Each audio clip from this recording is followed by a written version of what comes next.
تعادل صادم جدا بالنسبه لنا كمشجعين للكره المصريه عامه، ان انت تتعادل مع منتخب الكويت. مع احترامي لمنتخب الكويت، بس منتخب الكويت اقل من ان انت تتعادل معاه، وكمان انت اللي تبقى متعادل معاه في اخر مثلا 10 دقائق في المباراه من ركله جزاء حارس المرمى اداها لك هديه. يعني حاجه تحزن وحاجه تكسف بصراحه الكره المصريه والمرحله اللي احنا بنمر بيها. ويا ريت الكابتن حسام بقى والجهاز الفني لمنتخب مصر الاول والجهاز الفني لمنتخب مصر الثاني يكونوا فرحانين بالمرحله اللي احنا وصلنا لها.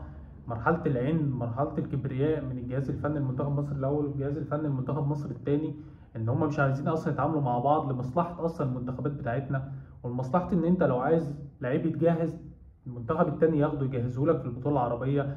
لو في فردتين او فرده كويسه من اللعيبه تقدر انت تبص عليهم من البطوله دي، لكن ده ما بيحصلش وده مش متاح.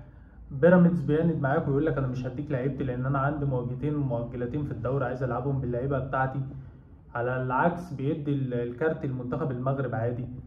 فمرحلة من التخبط الإداري والتخبط في كل حاجة، من حيث الأجهزة الفنية، من حيث اتحاد الكورة، من حيث الأندية.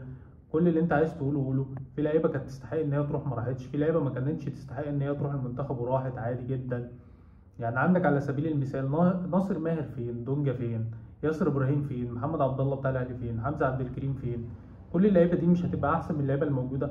على الأقل بتلعب في فرقة كبيرة زي النادي الأهلي أو نادي الزمالك، عندهم احتكاكات صعبة. كل الكلام ده موجود في الفرقتين دول. لعيبه بيراميدز، البيراميدز مش راضي تديك اللعيبه بتاعتها، بس انت كان متاح ليك ان انت تاخد لعيب منهم. ما خدتش قطه عشان تفضل عليه مروان حمدي. ما اعرفش ايه الفكره من كده. هل ممكن عشان انت مش عندك مهاجمين فانت واخد محمد شريف واخد حسام حسن فقلت تاخد معاهم كمان مروان حمدي كتالت ليهم؟ طب بالنسبه للونجات، ما انت مش عندك ونجات في الفرقه. يعني انت، انا بص الوينج اليمين بتاع منتخب مصر في مين؟ في مصطفى سعد ميسي، انا ما اعرفش ايه ميسي دي. يعني هو اصلا ما عندوش اي حاجه تدل على ان هو عنده امكانيه اصلا ان هو يبقى يطلق عليه اسم ميسي. عندك ميدو جابر، انا ما اعرفش اصلا ميدو جابر لسه بيلعب كوره ولا لا او بيلعب فين حاليا. ميدو جابر ده انا فاكر ان هو كان في الاهلي تقريبا في 2017 2016 حاجه زي كده. عندك مين تاني الناحيه التانيه؟ اسلام عيسى تلعب بمهاجم محمد شريف، بتلعب في نص الملعب بالنني وعمرو السوليه. يعني حاجة صعبة أوي يا جدعان. يعني النني وعمرو السولية ليه؟ يعني أنت خلاص ما بقاش عندك مواهب أو عندك لعيبة في مصر عشان تاخد مثلا لعيب زي عمرو السولية مثلا مش عارف 35 سنة، ولعيب زي النني 33 سنة أو 34 سنة. ليه يعني؟ عايز تدخل عناصر الخبرة يعني على المنتخب أو يبقى عندك كباتن في الفرقة؟ مش منطقية يعني. في لعيبة أحسن من كده وفي لعيبة موجودة حاليا أحسن من كده وتديك الإضافة أحسن من كده. اكتشف يا عم لعيبة من الدوري المصري. انت ليه بترجع للعيبه القديمه تاني؟ فخلاص بقى اللعيبه القديمه دي مرحله وعدت. يعني انا مثلا عمرو السوليه دي مع احترامنا لتاريخه وقيمته وكل اللي قدمه للنادي الاهلي، بس خلاص يعني هو عمرو السوليه لو يقدر يدي تاني كان الاهلي جدد له تاني سنتين وثلاثه. بس خلاص الاهلي عرض عليه ان هو يجدد سنه وخلاص عمرو السوليه ما وافقش بكده وكان عايز سنتين والراجل مشي. قفشه ما بيلعبش في الاهلي واخده تعمل بيه ايه؟ الراجل ما بيقدمش حاجه مع الاهلي، ايه اللي ممكن يقدمه لك مع منتخب مصر؟ مفيش يا جدعان، مفيش والله. انت عايز ايه او عايز تطلع من البطولة بايه؟ عرف الناس، قول للناس ان انت عايز البطولة او رايح تنافس على البطولة. بس بالوضع ده انت مش رايح تنافس على حاجة. مباراة منتخب الجزائر ومنتخب السودان لسه خلصانة. انا كنت بصور وكان المباراة لسه في نهايتها يعني. منتخب الجزائر كان مطرود منه واحد في الشوط الاول.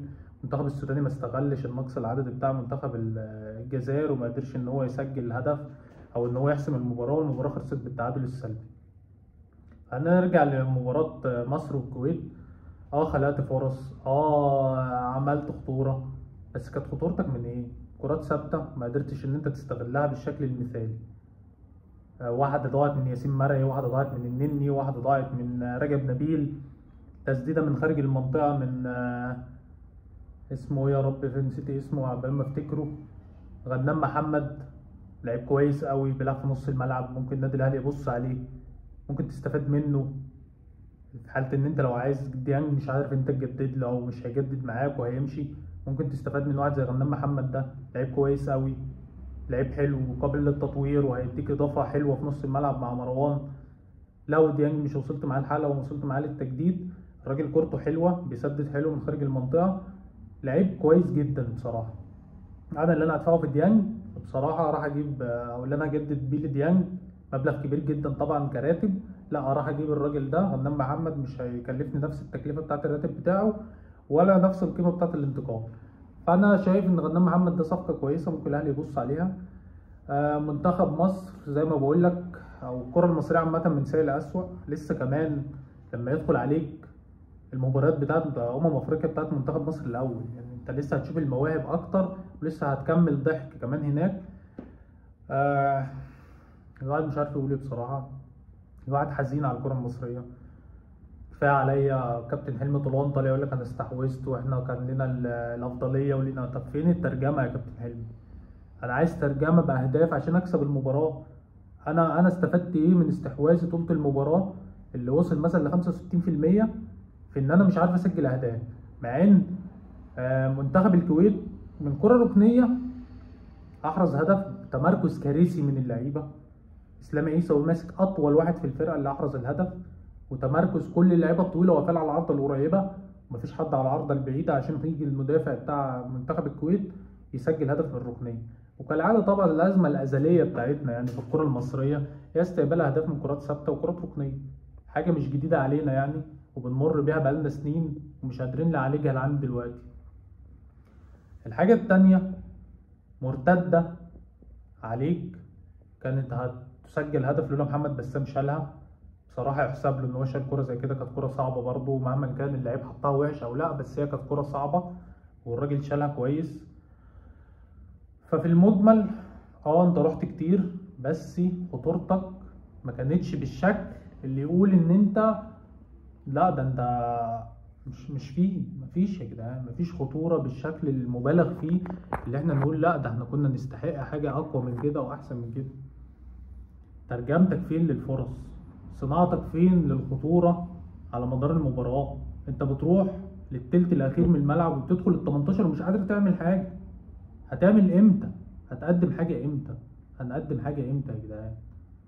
يعني أنا دلوقتي منتخب الكويت من اضعف منتخبات المجموعة مع احترامنا ليهم. عندك مباراة مع الأردن ومع الإمارات، هتعمل معاهم إيه؟ بالشكل ده أنت هتعمل معاهم إيه؟ لما أنت مش قادر تسجل هدف من لعب مفتوح، جالك ضربتين جزاء ضيعت واحدة وسجلت واحدة. طب هنسجل قدام الناس التانية دي إزاي؟ أتمنى إن إحنا نصلح أي حاجة، أتمنى إن إحنا نصعد من المجموعة ونكمل في البطولة دي، وما نشوف هنعمل إيه. أشوفكم على خير في حلقات تانية جديدة. متنساش الاشتراك واللايك. والسلام عليكم.